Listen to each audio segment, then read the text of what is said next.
திராவிட model அரசோட காவல்துறை தானே. அப்ப அது மேலதானே குற்றச்சாட்டு வச்சிருக்கிறார், நம்பிக்கையின்மையை தெரிவித்திருக்கின்றார் அண்ணன் திருமாவர்கள். எப்படி அண்ணாமலை தான் எனக்கு குற்றச்சாட்டை வச்சாரா? அப்போ உங்களுக்கு வந்தா மட்டும் ரத்தம், எங்களுக்கு வந்தா தக்காளி சட்னி, அப்ப நீங்க கேஸ் போட்டா நாங்களும் போடுவாங்க தான் அவங்களும் சொல்லுவாங்க. அரசியல் தலைவர்கள்னா அப்படிதாங்க பேசுவாங்க, அதுதாங்க அரசியல்.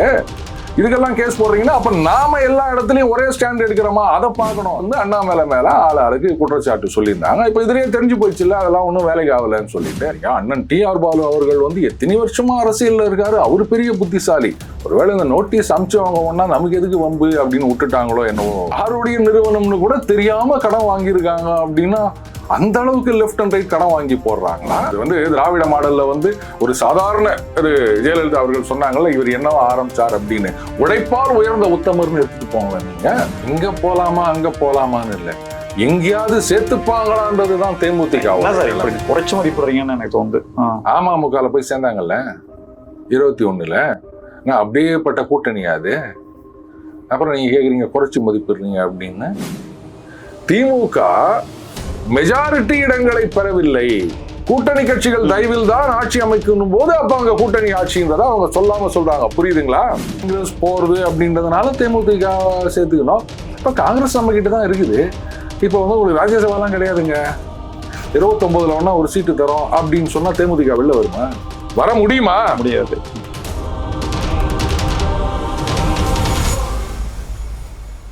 ஸ்பெக்ட்ரம் தமிழ் நேயர்களுக்கு வணக்கம். நம்மோடு அரசியல் விமர்சகர் டெய்லி பஞ்ச் அருண் இருக்கிறார், பேசலாம். வணக்கம். வணக்கம் ராம்ஸ். பஞ்சுவாலிட்டி அப்படின்னா அது டெய்லி பஞ்ச் தான் சொல்லி இது வரைக்கும் நான் பார்த்துருக்கேன் சார். கிட்டத்தட்ட எனக்கு தெரிஞ்சு ஒரு 25 to 30 minutes இன்னைக்கு நீங்க லேட்டு. பட் இன்டர்வியூல சொல்லலாம்னா சொல்லலாம்.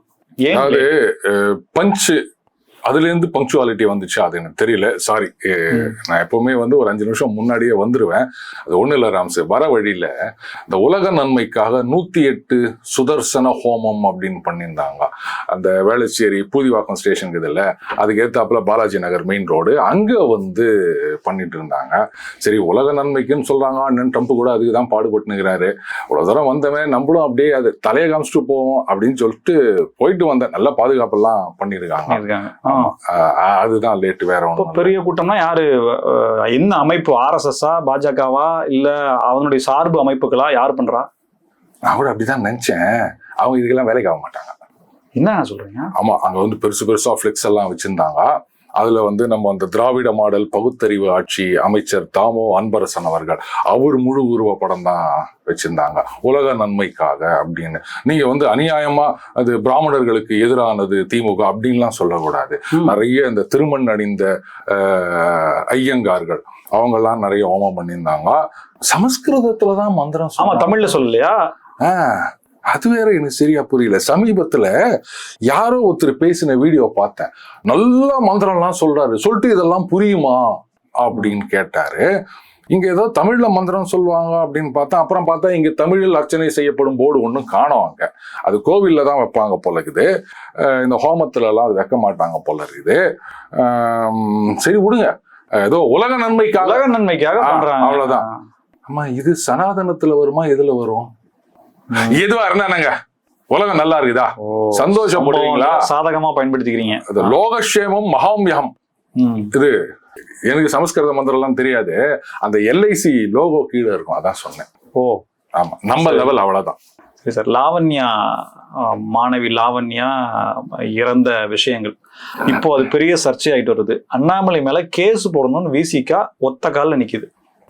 அவங்க திருப்பி இவங்க மேல கேஸ் போட்டாங்கன்னு என்ன பண்ணுவீங்க? அவங்க எதுக்கு திருப்பி கேஸ் போடுறாங்க? என்ன சார் இது, நீ போட்டா நான் போடுவேன்ற மாதிரியா? இல்ல, நீங்க போடும்போது அவங்களுக்கும் அந்த உரிமை இருக்குல்ல. என்னன்னு போடுவாங்க? வேங்கை வயல் ஞாபகம் இருக்கா? ஆமா. இவங்க என்ன சொன்னாங்க? இன்வெஸ்டிகேஷன் ரிப்போர்ட் என்ன வந்தது? அவங்களே எடுத்து போட்டாங்க அப்படின்னா அதுக்கப்புறமா வந்து இல்ல எங்களுக்கு இதன் மீது நம்பிக்கை இல்லை, CBI விசாரணை வேணும் அப்படின்னு அண்ணன் திருமா சொன்னாரா இல்லையா? இப்ப அதை பத்தி ஒன்றும் பேசவே காணோம். அதுக்கப்புறமா ஒரு சேனல் பேட்டியில இந்த மாதிரி வந்து தாவேக்கா அந்த கரூர் சம்பவம், அது காவல்துறை விசாரணை அப்படின்னும் போது அப்ப அவர் சொல்றாரு, இது பாருங்க CBI வந்து இது காலங்காலமா நிறைய பேர் சொல்லிட்டு வர இது CBI வானத்துல இருந்து குதிச்சு அமைப்பா அப்படின்னு சொல்லுவாங்க நிறைய பேர், நிறைய காலத்துல நம்ம பார்த்திருக்கோம்.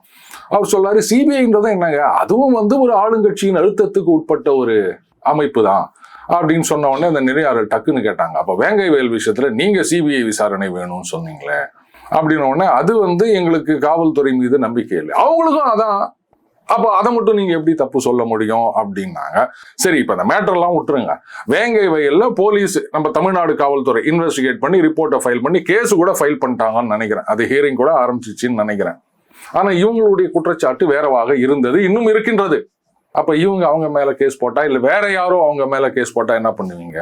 பொதுவா விவாதங்கள்ல பண்ணும்போது தமிழக அரசின் மேலேயோ திராவிட மாடல் அரசின் மேலேயோ வைக்கும்போது முந்தைய அரசை குற்றம் சாட்டுவாங்க, அதுக்கு பதில் சொல்லுவாங்க. ஆனா பாக்குற நேயர்களுக்கு என்ன இருக்கும் அப்படின்னா, ஒரு குற்றத்தை நீங்க செஞ்சிட்டீங்க, ஒரு தவறு செஞ்சிட்டீங்க, ஒரு திருத்தப்பட வேண்டிய விஷயம் அப்படின்னா அவங்க செஞ்சாங்களேன்னு சொல்ற பதில நம்ம எப்படி சார் நியாயமான சரியான பதில எடுத்துக்க முடியும்? இப்ப லாவண்யா மதமாற்றம் செய்யப்படல அப்படிங்கிறது விசிகாவினுடைய வாதம்.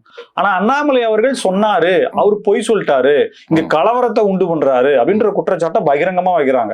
சோ எல்லாருக்கும் பொதுவா இருக்கக்கூடிய ஒரு திராவிட மாடல் அரசின் மேல குற்றச்சாட்டு வைத்த நபரின் மீது இன்னும் சொல்ல போனா விசிகாவினுடைய நிர்வாகி ஒருத்தர் சொல்றாரு, தலைமறைவாயிட்டாருன்னே சொல்றாரு.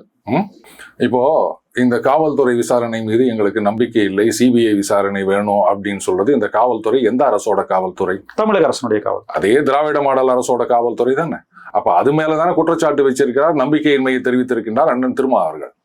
எப்படி அண்ணாமலை தான் இந்த குற்றச்சாட்டை வச்சாரா காவல்துறை மீது நம்பிக்கை இல்லைன்னு?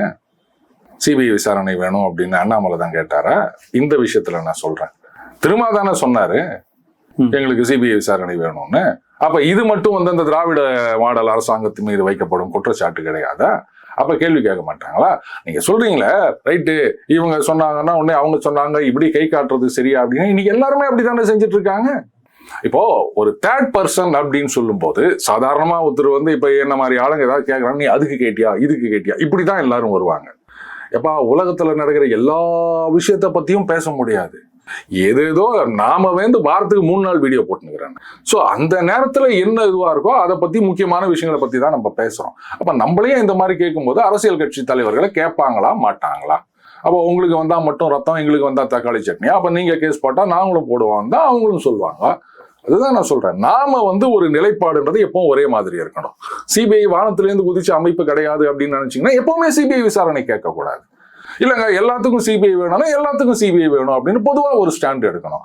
ரெண்டுமே எடுக்காம இதுனா அது அதுனா இது அப்படின்னா அப்ப இந்த மாதிரி தான் கேள்வி கேட்பாங்க. இப்ப அவங்களுக்கு சாதகமான நியூஸா இருக்கே சார், ஒரு நடக்காத விஷயத்த இவர் கோட் பண்ணிட்டாரு அப்படின்னு சொல்லி இப்ப இவர் எந்த ஒரு விஷயமா இருந்தாலும் ஸ்டாட்டிஸ்டிக்ஸோட சொல்ல போறாரு. சமீபத்தில் நடந்த டிஆர் பாலு அவர்களோட குறுக்கு விசாரணை, அதுல என்ன பேசினாரு அப்படின்றதெல்லாம் பக்காவா இருக்கு, வேற லெவல்ல பாராட்டுறாங்க.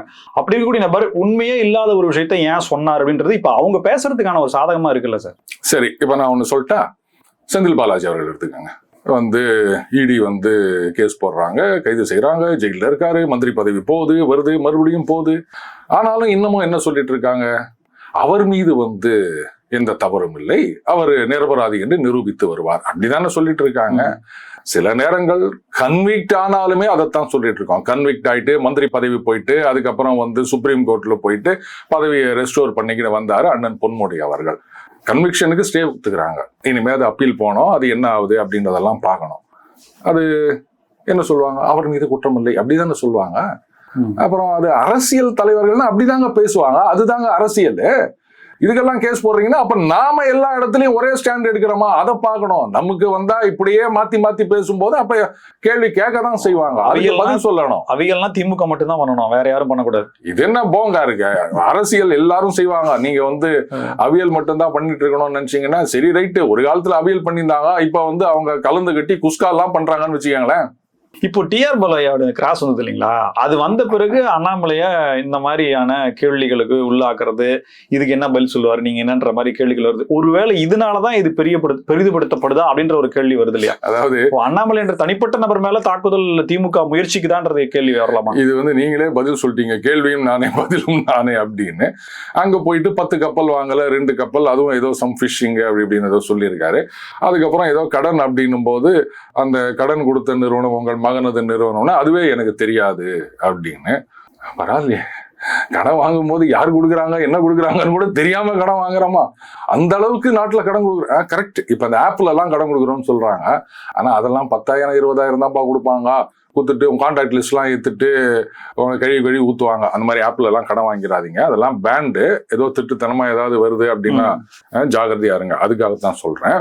அது எப்படிங்க அந்த நிறுவனம் யாருடைய நிறுவனம்னு கூட தெரியாம கடன் வாங்கியிருக்காங்க அப்படின்னா அந்த அளவுக்கு லெஃப்ட் அண்ட் ரைட் கடன் வாங்கி போடுறாங்களா? புரியலையே. இன்னொரு குற்றச்சாட்டு கூட வச்சாங்கல்ல சார், அண்ணாமலை அவர்கள் திமுகவிடம் பணம் வாங்கி விட்டார், அவர் திமுகவின் கைக்கூலியாக செயல்படுகிறார் சொல்லிட்டு சில விஷயங்களை சுட்டி காட்டி பண்ணாங்க. இப்ப திமுக தான் இந்த கேள்வியை கேக்குது. இப்ப இதுவும் அவர் தன்னை ரிவீல் பண்றதுக்கான ஒரு விஷயமா எடுத்துக்குவாரா? இப்ப திமுக அடிக்குது அப்படின்னா அப்ப அது இல்லைன்றது போய் அப்படிதானே வரும், அப்படிதான் எடுத்துக்கணும். அதாவது திமுக கிட்ட காசு வாங்கிட்டார், திமுகவுக்கு சாதகமாக நடந்து கொள்கிறார் அப்படின்லாம் எல்லாம் சொல்லிட்டு இருக்காங்க. சரி, இப்போ இது வந்து தொடர்ந்து நடந்து கொண்டிருக்கின்ற ஒரு விஷயம். மாசம் காசு வாங்குறார் அப்படின்லாம் நிறைய பேர் சொல்லி இருக்கிறாங்க. நான் கேட்கிறேன், அப்போ ஒரு இடத்துல கூட திமுக இதுக்கான ஏதாவது ஒரு எவிடன்ஸை கேப்சர் பண்ணாம இருப்பாங்களா? பணம் கொடுத்ததுக்காக. அப்போ நான் உங்களுக்கு வந்து ஒரு 1000 ரூபாய் கடன் கொடுக்குறேன் அப்படின்னாலே நான் ஜிபேல அனுப்புவேன். நாளைக்கு வந்து ராம்ஸ் திருப்பி கொடுக்க என்ன பண்றது அப்படின்றதுக்கு. அதுவும் இந்த பிளாக்மெயில் இல்ல மத்த மாதிரி விஷயங்கள் அப்படின்னு சொல்லும் போது எங்கேயாவது ஒரு எவிடன்ஸ் நாம வச்சுப்போம். அப்படி இருக்கின்ற பட்சத்துல இப்போ இந்த டிஆர்பி பாலு அவர்களுக்கு எதிரான வழக்கு, இது எவ்வளவு பெரிய ஒரு இஷ்யூ. இப்ப அதுக்கப்புறம் அடுத்த பெருந்தலைகள் மீதான வழக்கெல்லாம் வருது. அப்போ வந்து என்னங்க, இப்ப நானே உங்களுக்கு வந்து காசு கொடுத்து அப்பா எதுவும் பண்ணாம பாத்துக்கோ அப்படின்னு சொல்லிட்டு அப்ப எங்க ஆளுங்க மேல எல்லாம் நீங்க கேஸ் போட்டுனுக்கிறீங்கன்னா, ஒண்ணு உங்களை கூப்பிட்டு கேட்பேன், என்ன காசு வாங்கினேங்கிற ராம்ஸ் ஒன்னும் பண்ண மாட்டேன்ற அப்படின்னு. நீங்க அதெல்லாம் முடியாது அப்படின்னு சொன்னீங்கன்னா அப்புறம் ராம்ஸ் காசு வாங்குறாரு அப்படின்னு நான் வெளில எடுத்து போடுவேன். அப்ப எதுவுமே நடக்கல அப்படின்னும் போது சும்மா ஒரு வெறுப்பு, அதுக்காக வந்து அண்ணாமலை மேல ஆளுக்கு குற்றச்சாட்டு சொல்லியிருந்தாங்க. இப்ப இதுலயே தெரிஞ்சு போயிடுச்சு இல்ல, அதெல்லாம் ஒன்றும் வேலைக்கு ஆகலன்னு சொல்லிட்டு. அது என்னவோ தெரியல, வந்து மத்தவங்களை இது பண்றதை விட அண்ணாமலையை முதல்ல கண்டெயின் பண்ணணும் அப்படின்னு ஒரு கும்பல் சுத்தி நிக்குது போல இருக்குது. அது நடக்காது. அந்த கோர்ட்ல, சைதாப்பேட்டை கோர்ட்ல நடந்த விஷயம் சார், டிஆர் பாலுவை கிராஸ் பண்ண விஷயம் அப்படின்றது, இவர் என்ன லேசா எடை போட்டுட்டாரா? நீங்க எப்படி உங்களுடைய பார்வையில முன்வைக்கிறீங்க? ஏன்னா நடந்தது என்னன்றது நம்மளே நிறைய வீடியோ போட்டுட்டோம், என்ன கேள்வி கேட்டாரு, அதுக்கு எப்படி திணறாது அப்படின்றதெல்லாம் எடுத்துட்டோம். பட் உங்களுடைய பாயிண்ட் ஆஃப் வியூல டிஆர் பாலு அவர்கள் இவ்வளவு 84 இயர்ஸ் ஆனாலுமே அண்ணாமலை அவர்களை லேசா எடை போட்டாரா, அவரு இந்த மாதிரி பண்ண மாட்டாரு அப்படின்றத? நீங்க அண்ணாமலைக்கு எதிரான அவதூறு நோட்டீஸ் அப்படின்னு பாத்தீங்கன்னா, நான் கூட ஒரு காலத்துல கணக்கு வச்சிருந்தேன், அப்புறம் இதுக்கு மேல கணக்கு வச்சுக்க முடியாதுன்னு விட்டுட்டேன். கிட்டத்தட்ட 1100 கோடிக்கோ என்னவோ நிறைய ஒட்டுக்கால ஒரு 100 கோடி 50 கோடி 5 கோடி 500 கோடி அப்படின்ற மாதிரி நிறைய நோட்டீஸ் வந்திருந்தது. ஆனா யாருமே வந்து நாங்க நோட்டீஸ் அனுப்பிச்சிருக்கோம், இத்தனை கோடி கேட்டிருக்கோம் அப்படிதான் சொன்னாங்களே தவிர போல ஒருவேளை அவங்க புத்திசாலியா அப்படின்லாம் என்ன கேட்டுறாதீங்க. அண்ணன் டிஆர் பாலு அவர்கள் வந்து எத்தனை வருஷமா அரசியல்ல இருக்காரு, அவரு பெரிய புத்திசாலி. ஒருவேளை இந்த நோட்டீஸ் அனுப்பிச்சவங்க ஒன்னா நமக்கு எதுக்கு வம்பு அப்படின்னு விட்டுட்டாங்களோ என்னவோ தெரியல. ஆனா லேசா எடுத்துனாங்களான்னு தெரியாது. எப்பவுமே எதிரிய வந்து குறைவாக எடை போடுவதும் தப்பு, நம்மளை அதிகமா எடை போடுவதும் தப்பு. ஆனா அங்க வந்து அண்ணன் அதிகமா எடை போட்டிருக்காரு. யாரு? அண்ணாமலை. அவருடைய சொத்து இவ்வளோ அப்படின்னு சொல்லியிருக்காரு. அவர் தான் சொல்லியிருக்காரு கடன் அப்படின்னு சொல்லி மாட்டிக்கிட்டார். கிட்ட கடன் வாங்கினது கூட தெரியல, அந்த அளவுக்கு கடன் வாங்கி வச்சிருக்காங்க. சரி விடுங்க, அது அரசியல்ல மட்டும் இல்ல, பிசினஸ்லயும் இதெல்லாம் வந்து நம்மளே போய் வாங்க போறோம். நமக்கு கீழே அதிகாரிகள் இருப்பாங்க, அவங்க எங்கேயோ கடன் வாங்குவாங்க, அது நமக்கு வேற யாரும் கொடுக்கல அப்படின்னும் போது நம்ம குடும்பத்துல இருக்கவர் ஒருத்தருக்கு ஹெல்ப் பண்ணிக்கிறாங்க. இது பிசினஸ் டிரான்சாக்ஷன் தானே, இது வந்து ரிலேட்டட் பார்ட்டி டிரான்சாக்ஷன் சொல்லுவாங்க, இல்லீகல் ஒண்ணும் கிடையாது. அவர் கடன் கொடுக்குறாரு, இவர் வாங்குறாரு, வட்டி கட்ட போறாங்க, வட்டி கட்டலன்னா வந்து அவங்க கேட்க போறாங்க. அதெல்லாம் ஒரு மாமூல் வாழ்க்கை அப்படியே நடக்கும்.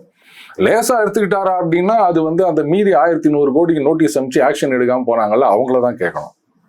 இப்போ கப்பல் வச்சிருக்காரு அப்படின்ற விஷயம் இப்பதான் ரிவீல் ஆயிருக்கு. ஏற்கனவே இருந்திருக்கா அப்படின்றது நமக்கு தெரியல. ரெண்டாவது காரு, காஸ்ட்லி கார் வாங்குறாங்க, பங்களா வாங்குறாங்க, வெளிநாட்டுல சொத்துக்கள் நிறைய இருக்கு அப்படின்றது. இந்த கப்பல் அப்படிங்கிறது மீன்பிடி கப்பல் தான், இருந்தாலும் 2 கப்பல் தான் இருக்கு.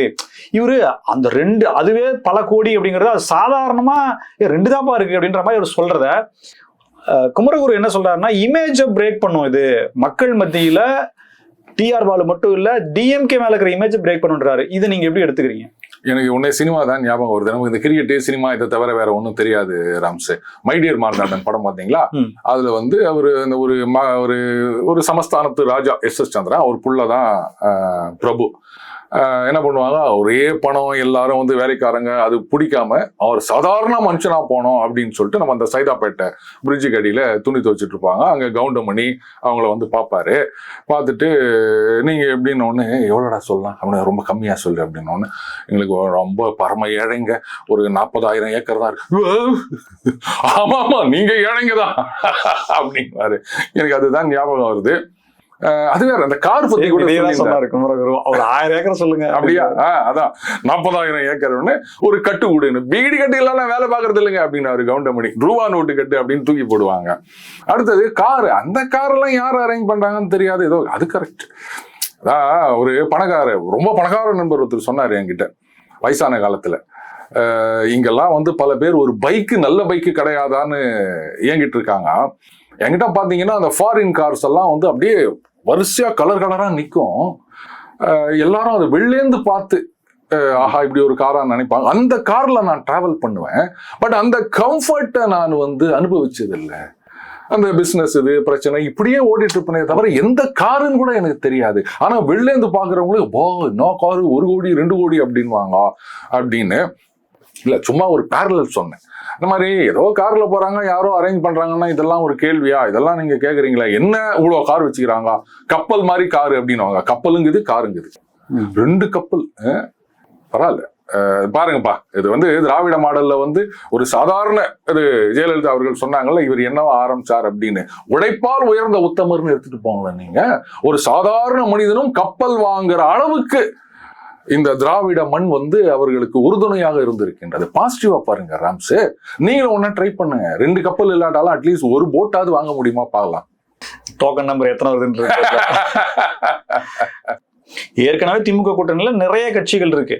காங்கிரஸ் அங்கிருந்து வெளியே போலாமா அப்படின்ற மாதிரி யோசிச்சுட்டு இருக்கு, சண்டை போட்டு இருக்குன்றப்போ, புதிதா தேமுதிக இங்க போலாமா அங்க போலாமா இருக்கிறது, அந்த இடத்த அவங்க எங்க கூட்டணிக்கு இழுக்கிறது அப்படிங்கிறதுமே வந்து அது பெருமை தானே. இங்க போலாமா அங்க போலாமான்னு இல்ல, எங்கேயாவது சேர்த்துப்பாங்களான்றதுதான் தேமுதிக. குறைச்சு மதிப்பிடுறீங்கன்னு எனக்கு தோணுது. அமமுகல போய் சேர்ந்தாங்கல்ல 21ல, அப்படியேப்பட்ட கூட்டணியா அது. அப்புறம் நீங்க கேக்குறீங்க குறைச்சு மதிப்பிடுறீங்க அப்படின்னு.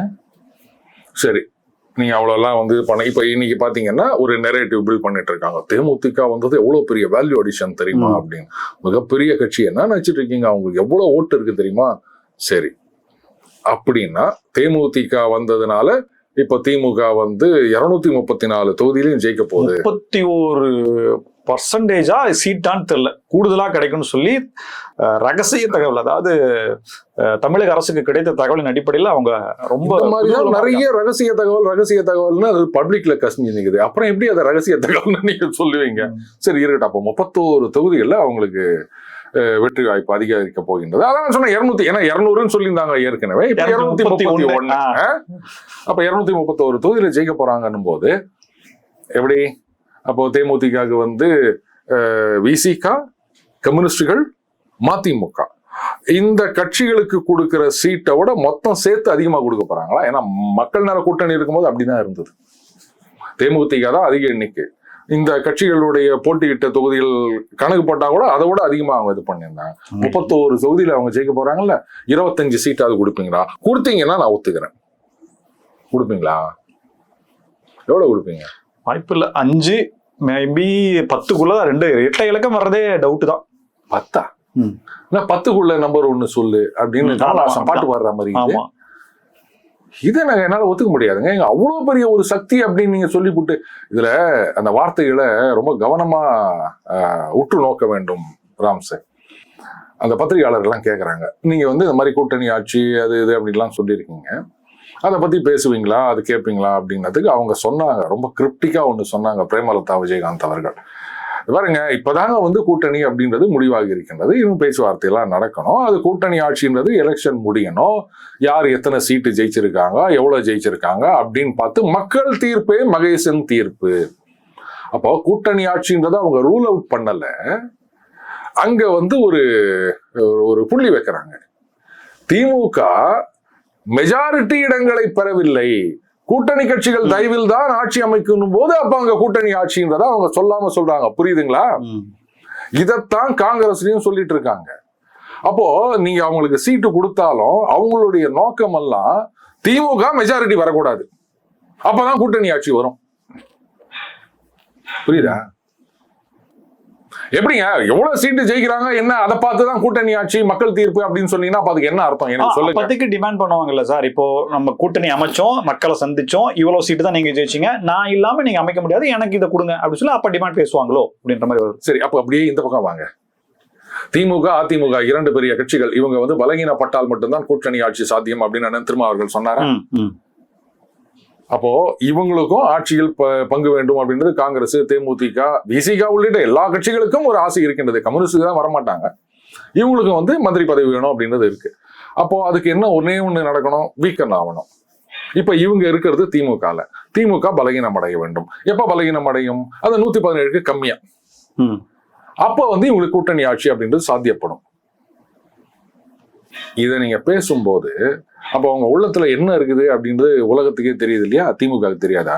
இல்ல, அவங்க எதிர்பார்த்தது ராஜ்யசபா, அது கிடைச்சிருச்சு. அவங்கள எங்க கிடைச்சிச்சு சார்? என்ன சார், ராஜ்யசபா சீட்டுக்கு கன்ஃபார்ம் ஆகிதானே அவங்க போயிருக்காங்க, கூட்டணிக்கே போயிருக்காங்க. அப்படின்னு எதுவும் செய்தி வந்ததா எனக்கு தெரியலையே. திருச்சி சிவா அவருடைய பதவி காலம் முடிய போது அவருடைய சீட்டை தான் தேமுதிக கொடுக்க போறாங்க, சுதீஷோ அல்லது வேற யாராவதோ ஆக போறாங்கன்ற அளவுக்கு தகவல் வந்துருச்சு. அதனாலதான் அவங்க போயிருக்காங்கன்றதும் வந்திருக்கு. சரி, நாளைக்கே காங்கிரஸ் அமிகபிளா செட்டில்மெண்ட் வந்துச்சுன்னு வச்சுக்கோங்களேன். காங்கிரஸ் வெளில போல, அப்பவும் ராஜ்யசபா சீட்டு அப்படின்னு சொல்லுவாங்களா? பேசி கன்ஃபார்ம் வாங்காம போயிருப்பாங்களா சார்? இப்ப என்னன்னா அதிமுகவுல பேசினதெல்லாம் நிக்காது, எழுதி கொடுக்குறோம், அதிமுகவுல எழுதி கொடுக்குறோம் கூட நாங்க சொன்னோம்னு சொல்லி இங்க ஒரு அமைச்சர் சொல்றாரு, முன்னாள் அமைச்சர் சொல்றாரு. பாருங்க, அதையும் மீறி அவங்க அங்க போயிருக்காங்கன்ற சொல்றாரு. அப்ப அவங்க ராம்ஸ் ஏற்கனவே 24ல சேரும் போது எங்களுக்கு ராஜ்யசபா கொடுக்குறேன்னு சொன்னாங்க. இப்ப அவங்க ஏமாத்திட்டாங்கன்னாரு. எடப்பாடியார் கேட்டாரு, நாங்க எங்க சொன்னோம், நீங்க இது மாதிரி சொல்றீங்களா அப்படின்னாரு.